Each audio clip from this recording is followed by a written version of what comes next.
Bu. Yang keempat ya, Nak ya? Iya, Bu. Oke, baik. Makasih, Rahmi. Bentar ya. Ibu ngambil dulu soalnya ya. Silahkan kalian semua buka sosiologi. Oke. Kok nggak muncul di Ibu yang nge-record? Kalian record ya. Tapi kenapa di Ibu nggak muncul ya? Oke, udah bisa belum yang merecord? Oke, Mutia, makasih Mutia. Ya, ini soalnya betul salah yang Ibu tampilkan ini bukan soalnya. Silakan kalian cek. Kalau bab Bu. Kaji latih 4, betul Taufik? Yang ini topik? Kalau kaji latih bentar Bu, bentar. Diferensiasi sosial, stratifikasi, dan mobilitas sosial. Betul. Coba. Yang lain gimana? Iya, benar, Bu. Oke, baik. Betul Bu. Saya tadi salah buka sejarah Bu. Oke, siap. Makasih ya. Nah, sekarang kita lihat materi yang soal yang pertama. Variabel berikut ini yang digunakan untuk menentukan stratifikasi sosial. Nah, masih ingat ya, apa sih yang disebut dengan stratifikasi sosial?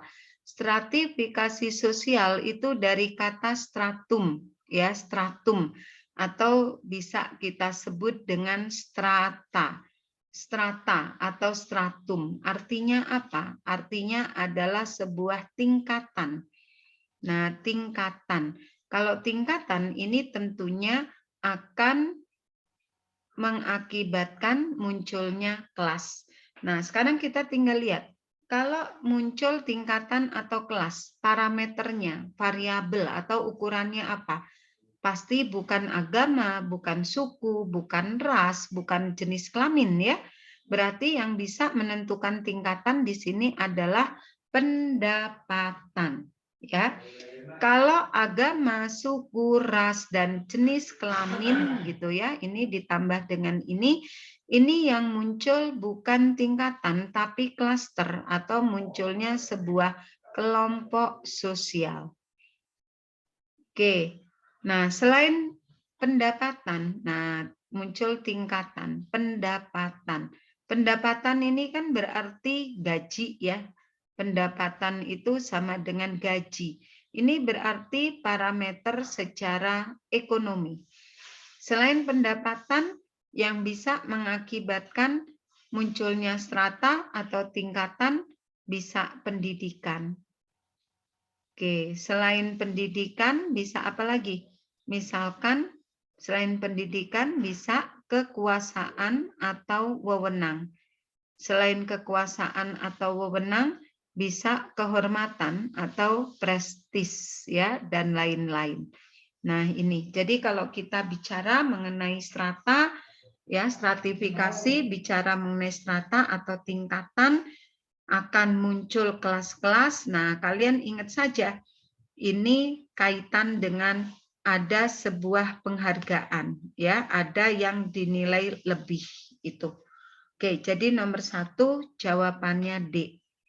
Berikutnya nomor 2. Perubahan status sosial seseorang akibat ketekunan dan prestasinya yang semula bekerja sebagai karyawan biasa, kemudian dapat menjadi manajer. Nah, ini berdasarkan apa? Kalau kita lihat perubahan status sosial seseorang akibat ketekunan, ini berkaitan dengan status. Ya, status seseorang itu bisa kita lihat dari yang pertama ascribe. Kalau ascribe ini status yang berdasarkan keturunan. Ya, kita memperoleh status itu karena warisan. Kalau keturunan itu warisan. Sejak kita lahir, otomatis pada diri kita melekat status tersebut. Berikutnya assign status.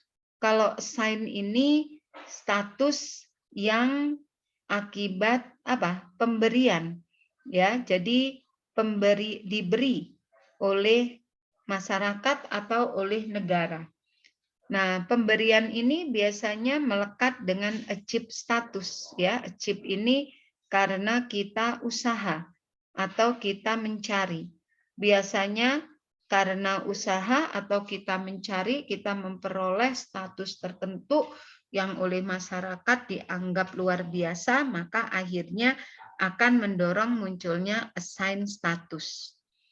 Nah, nomor 2, yang D, ini vertical mobility. Ini mobilitas vertikal, ini mobilitas horizontal. Ini berkaitan dengan mobilitas sosial.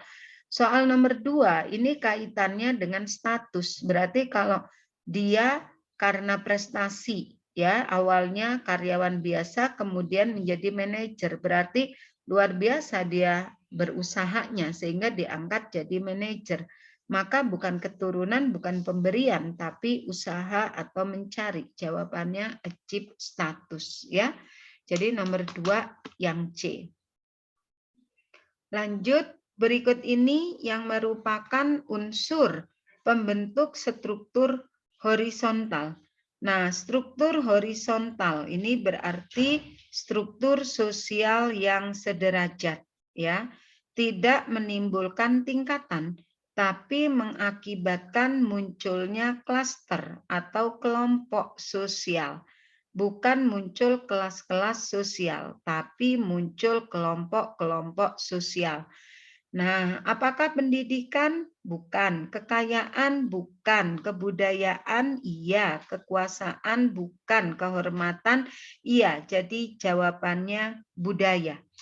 Nah, selain budaya, ya, kalau kita lihat horizontal. Horizontal itu apa? Budaya itu akibat munculnya suku bangsa. Jadi kebudayaan itu dihasilkan oleh kelompok suku bangsa, ya. Nah, ini budaya. Selain ini muncul agama, ya, agama. Jadi kalau kita lihat agama nggak ada tingkatan. Pemeluk banyak agama A, maka A paling atas, enggak juga. Jadi apapun agamanya dianggap sederajat. Selain agama, ras, ya, ras, ciri fisik yang dimiliki kelompok tertentu, atau bahkan jenis kelamin, ya, jenis kelamin, laki-laki, perempuan itu dianggap sederajat. Selain ini, antar golongan, antar kelompok yang muncul dalam masyarakat dengan berbagai alirannya, ini juga dianggap pembentuk struktur yang secara horizontal, sehingga kelompok yang terbentuk, kelompok yang satu dengan kelompok yang lainnya tidak mengakibatkan yang satu lebih unggul, lebih tinggi dari yang lain, ya. Jadi jawaban nomor 3C. Lanjut nomor 4. Apakah yang disebut dengan stratifikasi sosial? Nah, dari sekian ini, mana yang disebut stratifikasi sosial? Tadi Ibu katakan stratifikasi dari kata stratum atau strata yang artinya tingkatan. Yang A ini jelas bukan, ya, bukan perbedaan masyarakat berdasarkan mata pencaharian. Nah, mata pencaharian itu juga muncul kelompok sosial, ya, bukan kelas gitu. Jadi kalau kita lihat bukan petani di bawah nelayan, bukan pegawai di bawah bukan pegawai di atas petani. Jadi itu muncul kelompok sosial. Tapi kalau yang dilihat sudah pendapatan baru nanti muncul stratifikasi. Berikutnya tingkah laku yang diharapkan diperkuat seseorang sesuai dengan statusnya, bukan juga, ya, nggak menunjukkan stratifikasi tingkah laku. Tapi kalau gaya hidup mungkin saja. Berikutnya adanya perbedaan di dalam masyarakat karena agama, ini juga bukan.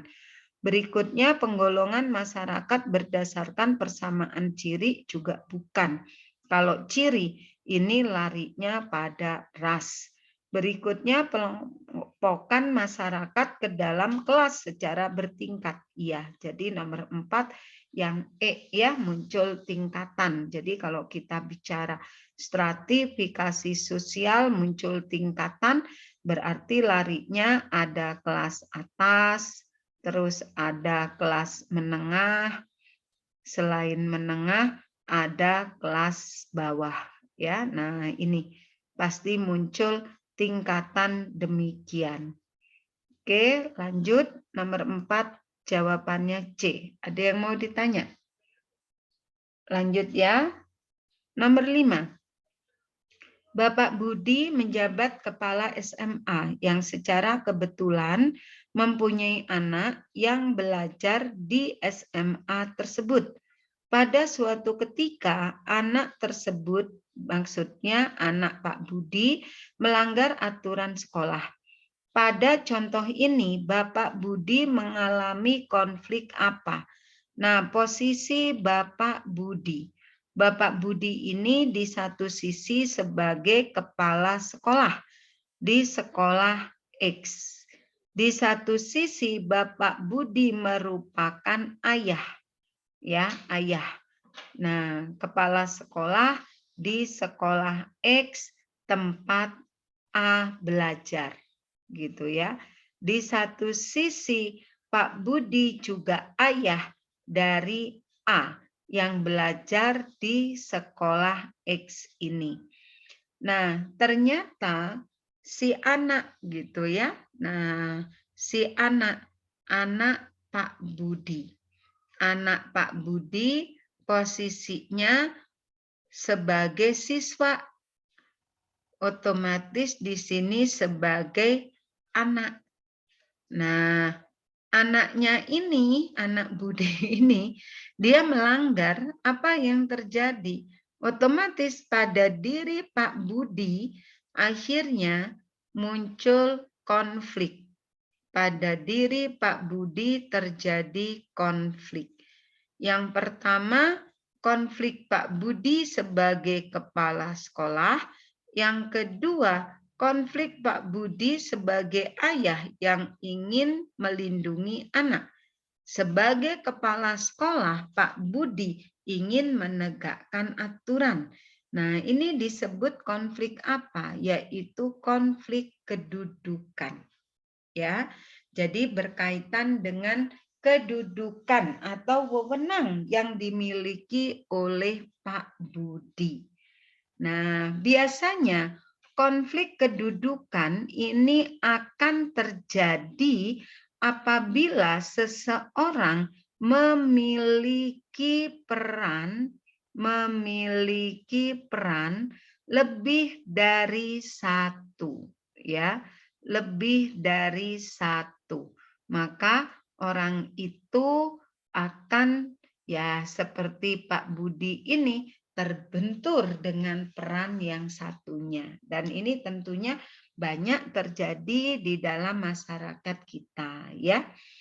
Oke, nomor 5 jawabannya D. Lanjut nomor 6.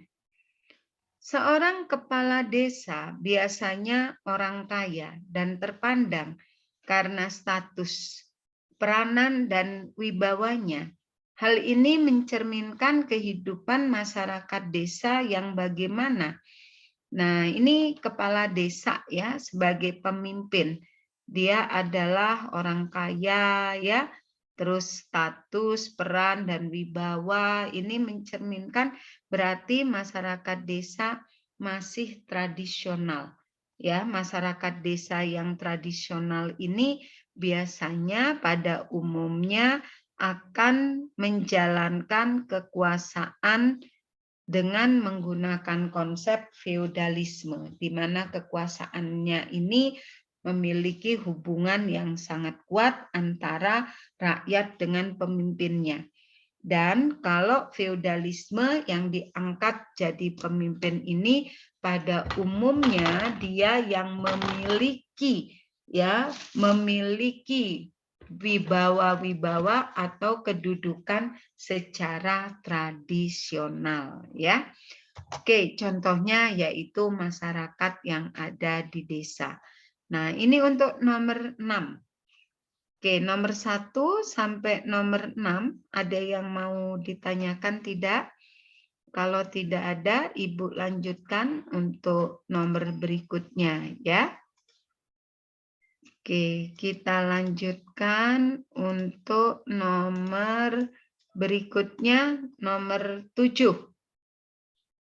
Kajian diferensiasi sosial di kita secara empirik dikonsentrasikan pada beberapa tujuan berikut kecuali. Nah, ini maksud dari soal ini adalah kajian mengenai diferensiasi sosial. Kalau di kita ini tepatnya adalah kajian mengenai masyarakat multikulturalisme.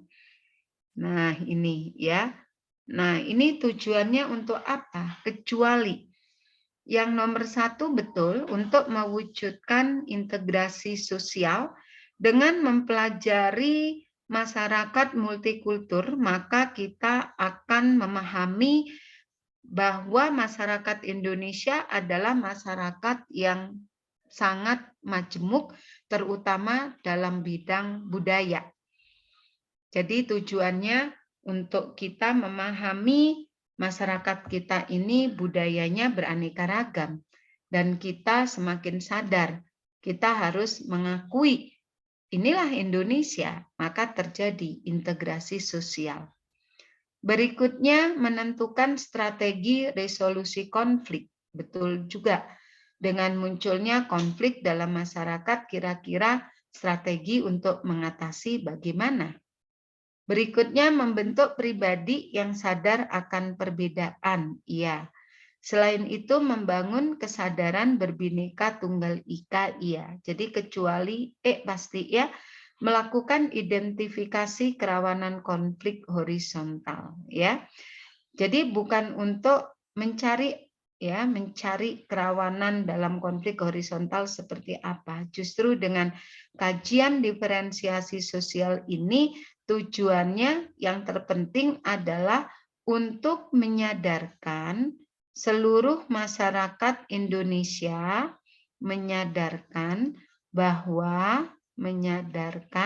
bahwa bangsa Indonesia merupakan bangsa yang beragam.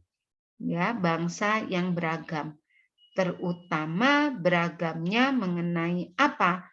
Ada beragam mengenai suku, ada beragam mengenai agama, ya. Selain suku, ada beragam mengenai agama, ada beragam mengenai ras, ada beragam mengenai antar golongan. Dengan inilah bangsa Indonesia harus bersikap inklusif. Inklusif itu bersikap terbuka, mau menerima kelompok yang satu dengan yang lain. Nah, ini tujuannya ya. Makanya kajian diferensiasi sosial ini dalam sekolah dititipkan pada beberapa pelajaran. Ada agama, ada sejarah, ada PKN, khusus anak IPS ada sosiologi. Di situ muatannya ya. Oke, lanjut nomor 8. Berikut ini yang mengakibatkan terjadinya stratifikasi sosial ya yang ada di Indonesia. Oke, apa sih yang mengakibatkan munculnya stratifikasi sosial yang ada di kita? Nah, tadi Ibu katakan bahwa stratifikasi ini terbentuk karena ada unsur dinilai lebih atau muncul penghargaan. Jadi ada harga. Menyangkut apa? Bisa menyangkut kekayaan kalau ekonomi ya, sektornya misalkan pendapatan ya. Bisa menyangkut pendidikan, bisa berkaitan dengan wewenang atau kekuasaan, bisa berkaitan dengan kehormatan atau prestis ya dan lain-lain. Jadi kalau kita lihat nggak mungkin akibat penjajahan. Penjajahan akibat bangsa lain ini mempengaruhi di kita muncul ras, muncul agama ya yang dibawa oleh mereka. Terus pengaruh kedudukan sosial, ekonomi dan politik. Nah, bisa ini ya. Jadi yang B. Kita lihat lagi, kalau C, kebudayaan setiap suku bangsa, ini lahir budaya. Kalau budaya kan tidak mengakibatkan munculnya kelas, tapi munculnya kelompok. Warisan sistem feodal masa lalu. Nah, masa lampau, ya warisan sistem feodal masa lampau. Sekarang kan sudah enggak ya. Berikutnya keanekaragaman ras yang ada dalam masyarakat kita. Ini mengakibatkan ras ke arah munculnya kelompok. Jadi nomor 8 yang tepat yang B. Lanjut nomor 9. Pelapisan sosial yang memiliki hak istimewa atau privilege adalah golongan apa?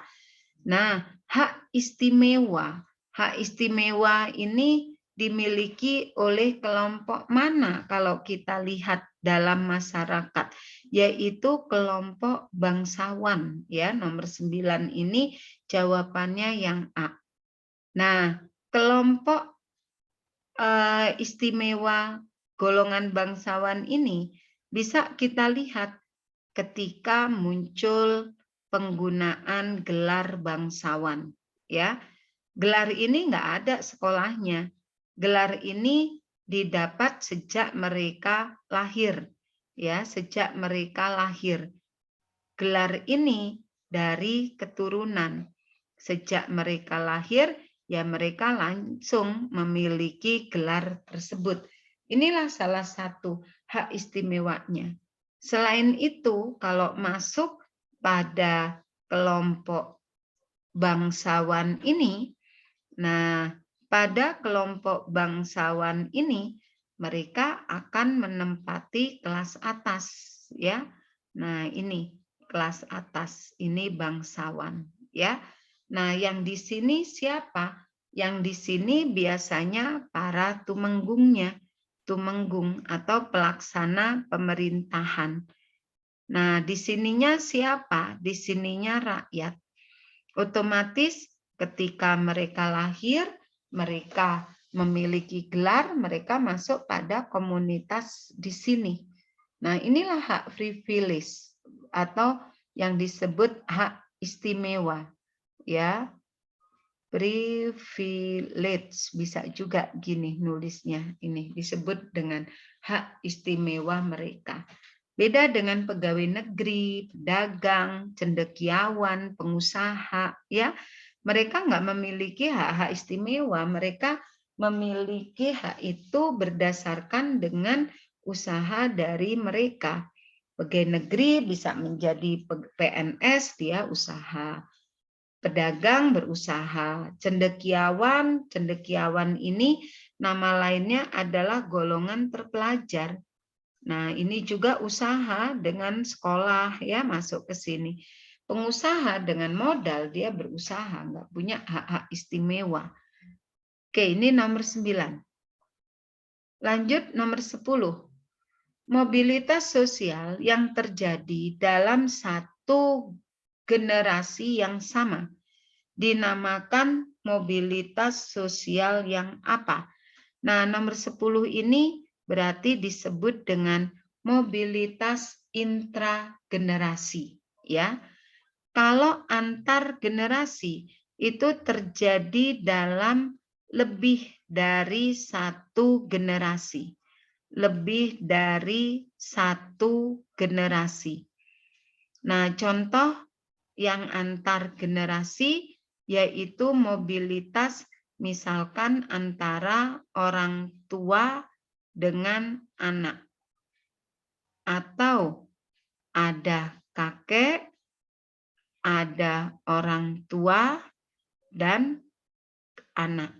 Nah, ini mobilitas yang disebut dengan mobilitas lebih dari satu generasi atau yang disebut dengan antar generasi. Kalau intragenerasi itu mobilitas pada satu generasi, ya. Oke, nomor 10 yang D. Nomor 11. Berikut ini saluran yang dapat digunakan oleh seseorang untuk melakukan mobilitas sosial. Nah, salurannya apa saja? Politik bisa, ya.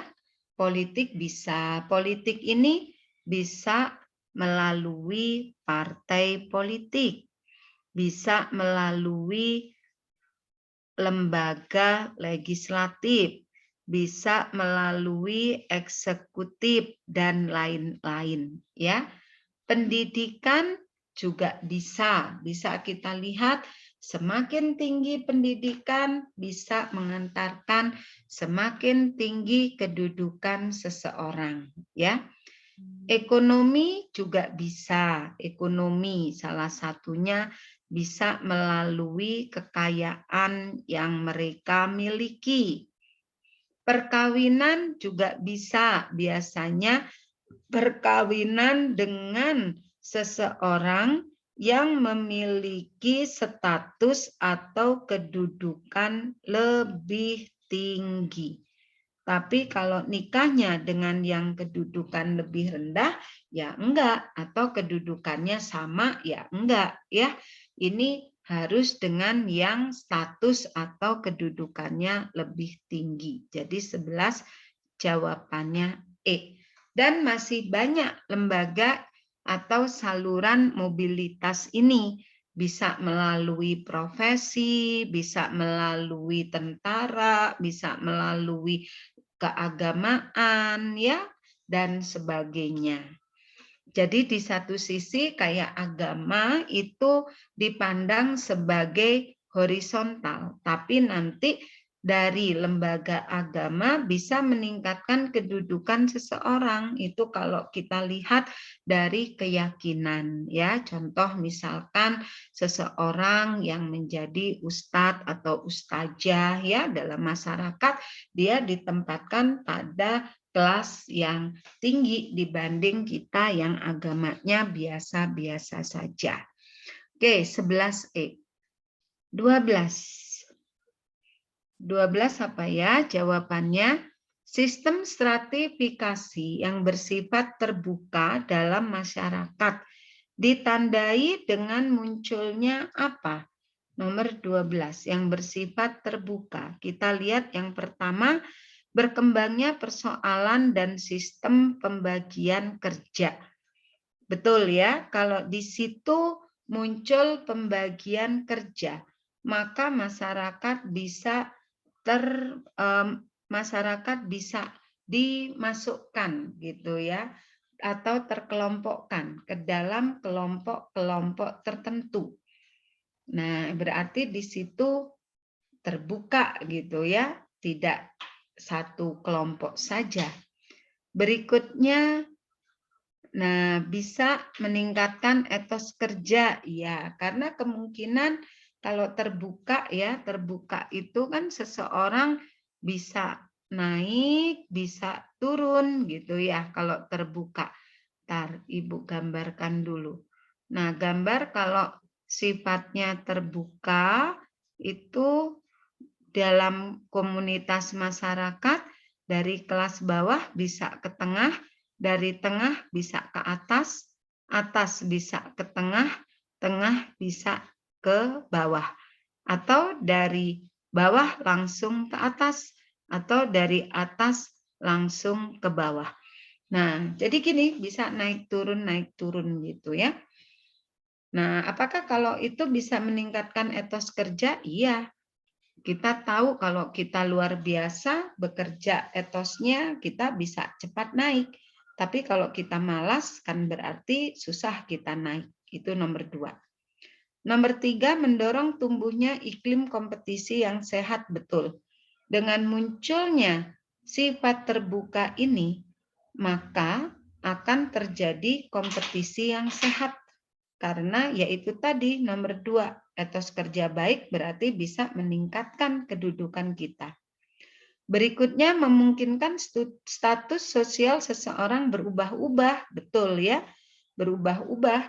Jadi bisa ke atas, bisa ke bawah dengan cepatnya. Makanya pada sifat yang terbuka ini akan melahirkan sebuah mobilitas dalam masyarakat yang sangat tinggi.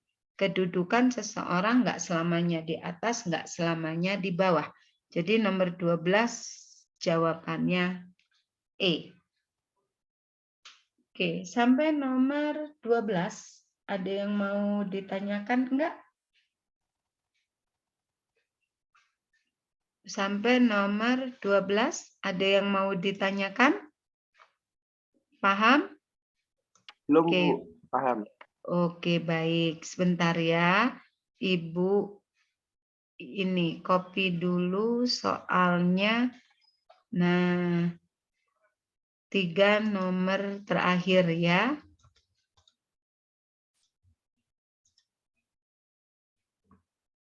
Oke. Kita lihat nomor 13.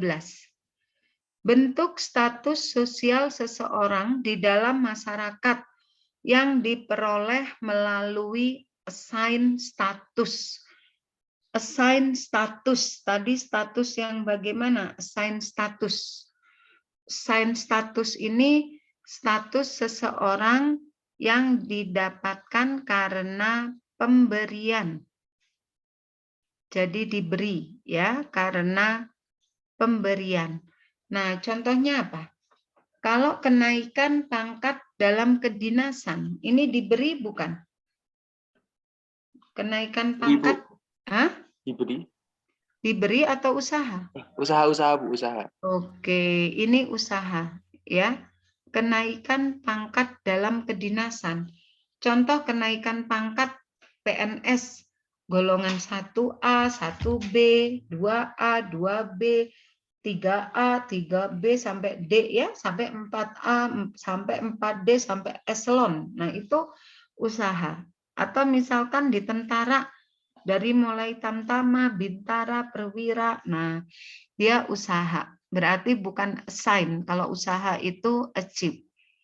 Berikutnya gelar honoris causa.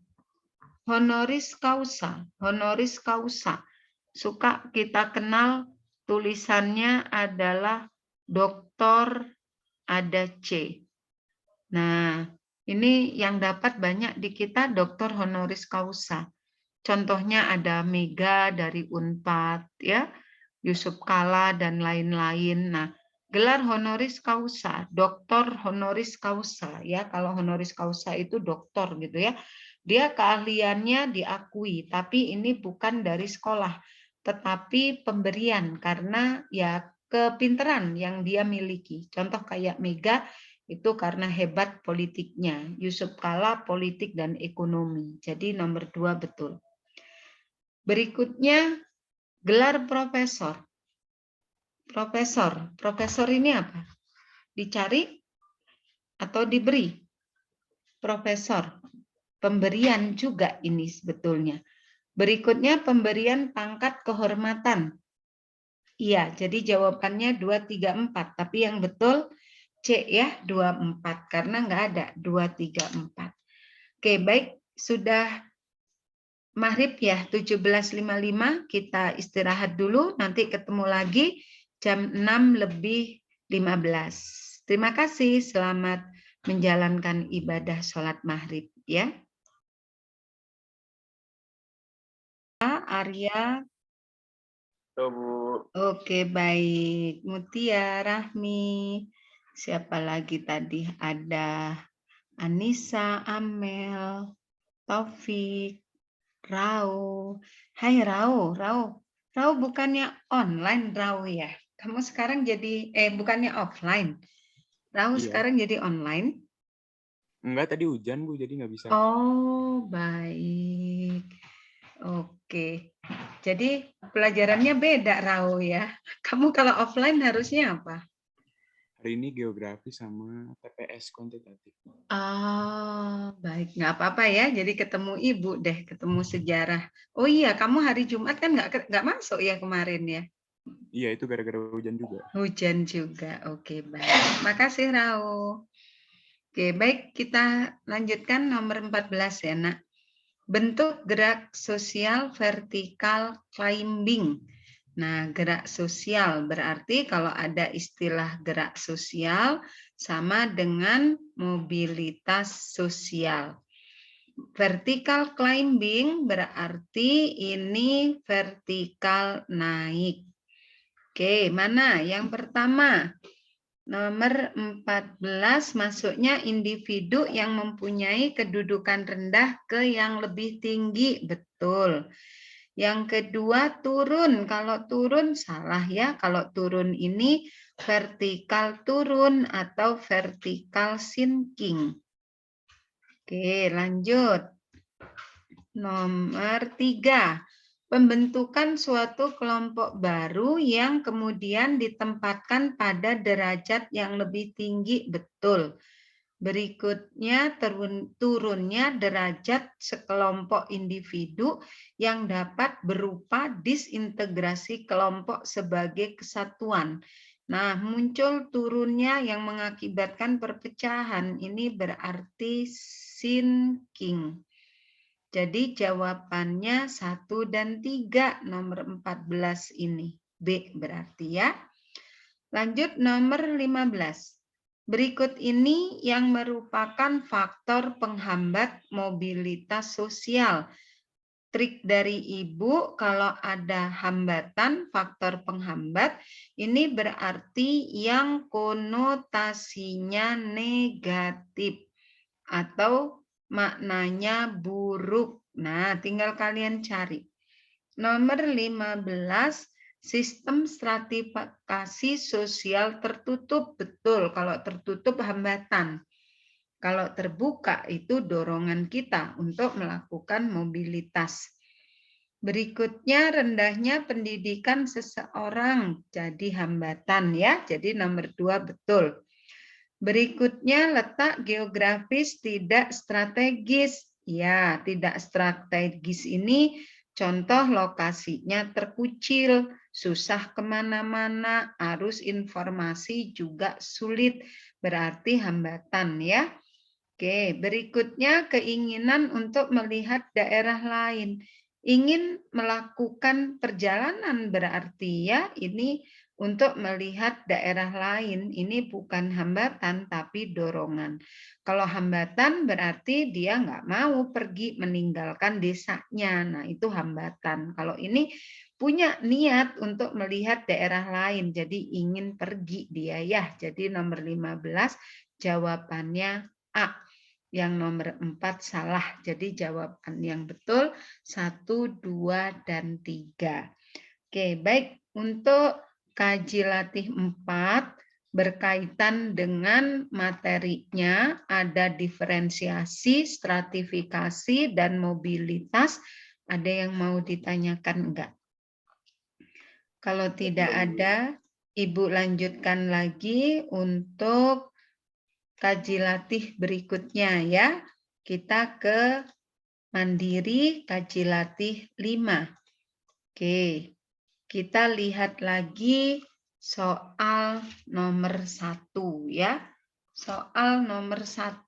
Nah, ini berkaitan dengan masyarakat multikultural. Dalam masyarakat multikultural ada yang disebut dengan makna kesatuan kita sebagai sebuah bangsa. Bisa kita lihat di sini salah satu simbol atau lambang penyatu bagi negara kita yaitu Garuda Pancasila ya, makna yang tidak terkandung dalam perisai Garuda Pancasila adalah sebagai berikut. Jadi kita lihat ya, yang tidak tergantung, yang tidak terkandung, yang tidak terkandung dalam Garuda Pancasila. Apa kira-kira yang tidak terkandung? Kalian bisa lihat di situ. Garuda Pancasila bagi kita itu adalah lambang negara, ya. Garuda Pancasila sebagai lambang negara dibuat oleh Sultan Hamid II. Mungkin kalian masih ingat ya cerita dari Ibu. Sultan Hamid II, salah satu tokoh yang berasal dari Kalimantan Selatan.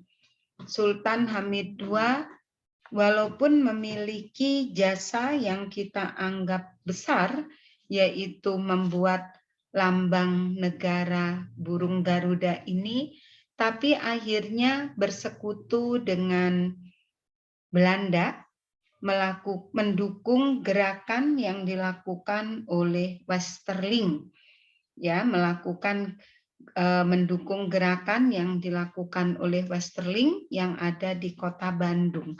Itulah yang mengakibatkan Sultan Hamid II akhirnya dianggap menentang negara kita, dikenai hukuman bersalah 20 tahun. Itulah yang mengakibatkan kenapa Sultan Hamid II akhirnya tidak diangkat sampai sekarang menjadi pahlawan nasional. Nah, kita lihat Garuda Pancasila sebagai lambang negara memiliki makna banyak bagi kita.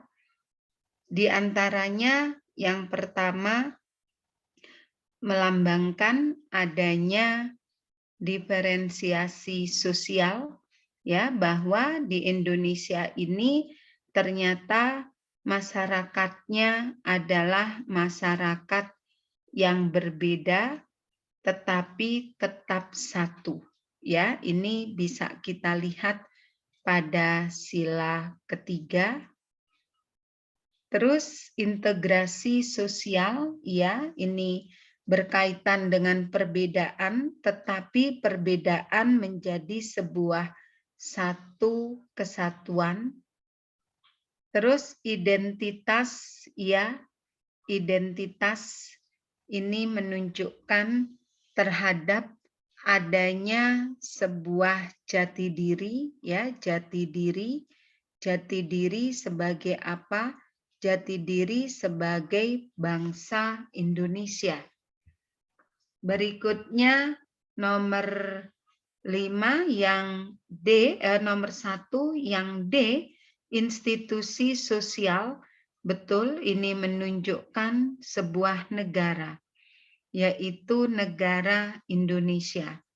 Jadi kecuali, ya, ini yang tidak terkandung adanya solidaritas sosial, ya. Jadi burung Garuda ini bagi kita mengandung banyak lambang, ya. Melambangkan apa?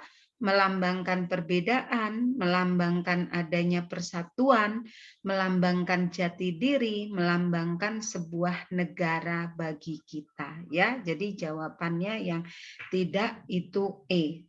Kalau solidaritas sosial itu melambangkan ini solidaritas. Solidaritas itu rasa kekuatan sebagai sebuah kelompok, ya. Jadi ini hanya lambang persatuan intinya bagi kita.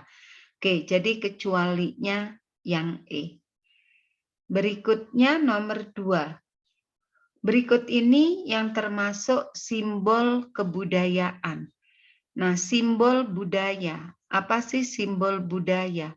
Simbol ini lambang, ya. Jadi kalau kita lihat dari sekian hal ini yang menunjukkan lambang budaya kita.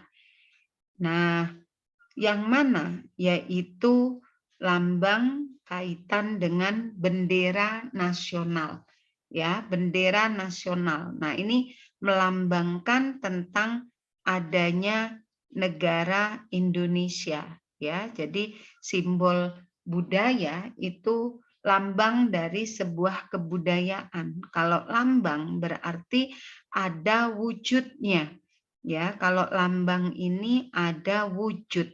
Dari sekian ini kalau kita lihat yang ada wujud mana? Yaitu yang D, bendera nasional.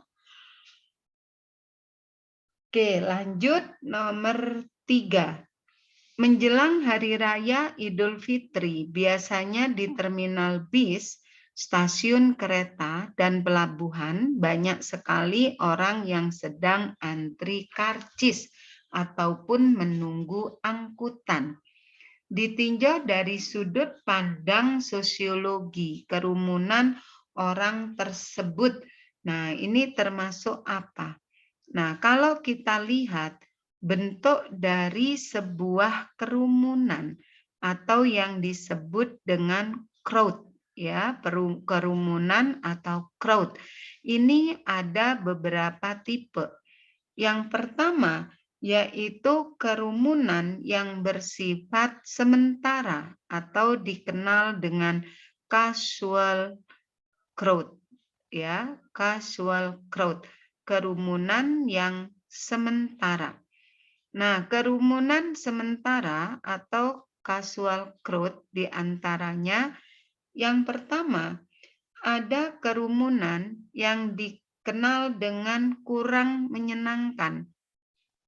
Kerumunan di mana orang-orang yang berkerumun itu mereka memiliki perasaan yang tidak senang, atau ini dikenal dengan inconvenient aggregation, ya, inconvenient aggregation.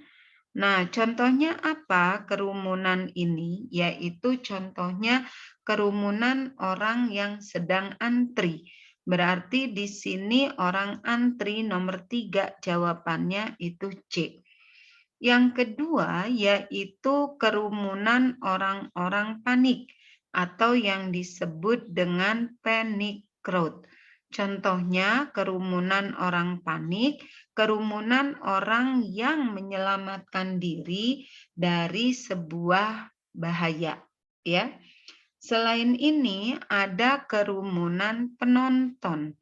Kerumunan penonton atau yang disebut dengan spectator crowd. Nah, ini contohnya kerumunan seseorang yang melihat sesuatu, ya. Selain ini, ada kerumunan orang-orang yang melanggar norma. Nah, kerumunan orang yang melanggar norma atau yang disebut dengan lawless crowd, ya, kerumunan orang-orang yang melanggar norma. Nah, masuknya apa saja di sini? Yang pertama, ada yang disebut kerumunan yang bersifat immoral atau yang disebut immoral crowd, ya. Contoh orang-orang yang sedang mabuk atau misalkan kerumunan orang yang bertindak emosional, bertindak emosional. Nah, orang yang bertindak emosional atau yang disebut acting mobs, ya. Ini contohnya orang-orang, kalau kita lihat misalkan orang-orang yang sedang berdemo, ya. Demo itu orang-orang yang bertindak emosi, apalagi sampai mereka bakar-bakaran, merobohkan sesuatu gitu, ya. Oke, berikutnya ada lagi kerumunan yang berartikulasi atau kerumunan yang bergabung, nah, dengan struktur sosial, bergabung dengan struktur sosial. Nah, mereka ini kerumunan, tapi mereka menyatu dengan masyarakat. Contoh misalkan ada yang kita sebut dengan formal audien, ya, atau kerumunan pendengar. Kerumunan pendengar, ya, pendengar yang resmi, ya, atau kita sebut dengan formal audien. Nah, ini formal audien. Nah, ini, ya. Contohnya misalkan penonton film, ya, orang yang nonton film atau orang yang menghadiri khotbah keagamaan, ya. Nah, dia disebut dengan kerumunan, ya, kerumunan. Nah, tetapi mereka itu membentuk sebuah struktur, ya. Selain ini ada yang disebut dengan kerumunan kelompok ekspresif, ya, kelompok ekspresif. Dan ini direncanakan, ya, ekspresif yang direncanakan. Jadi sebetulnya kerumunan itu kan nggak direncanakan, tapi ini direncanakan atau yang disebut dengan planned expression group, ya. Contoh misalkan dari kerumunan ini yaitu misalkan orang-orang yang berpesta. Ya, ini contohnya orang yang sedang pesta.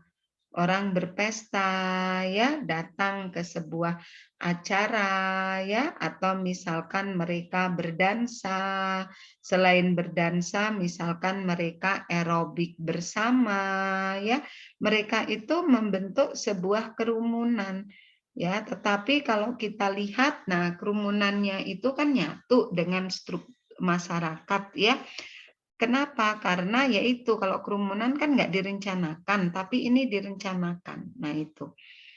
Pendengar formal. Nah ini tadi contohnya misalkan penonton film, orang yang mendengarkan khotbah, ya itu termasuk bentuk kerumunan. Nah, tapi mereka dianggap sebagai bergabung dengan struktur sosial yang ada di masyarakat, ya. Oke, jadi nomor 3 jawabannya C. Oke, terakhir ya, sebentar. Nomor 4, masyarakat Indonesia disebut dengan masyarakat yang pluralistik. Oke, ini Ibu kurang pilihannya. Kenapa kita disebut dengan masyarakat yang pluralistik? Pluralistik itu artinya plural. Plural, kita masyarakat yang majemuk. Jadi kalau kita lihat nomor 4 itu kenapa yang sangat menentukan yang A, ya, karena kita terdiri atas beraneka ragam suku bangsa, ya. Oke, karena kenapa suku, Bu? Kenapa bukan yang B, yang C, D, atau yang E? Karena di sini etnik. Etnik itu sama dengan etnis. Etnis ini menunjuk tentang adanya sebuah suku, ya. Oke, baik anak-anak, tanpa terasa sudah pukul 18:35 ya. Lebih 38 malah. Sampai sini pertemuan kita pada sore hari ini. Ada yang mau ditanyakan enggak? Ada yang mau ditanyakan? Oke, kalau tidak ada, alhamdulillah pertemuan kita pada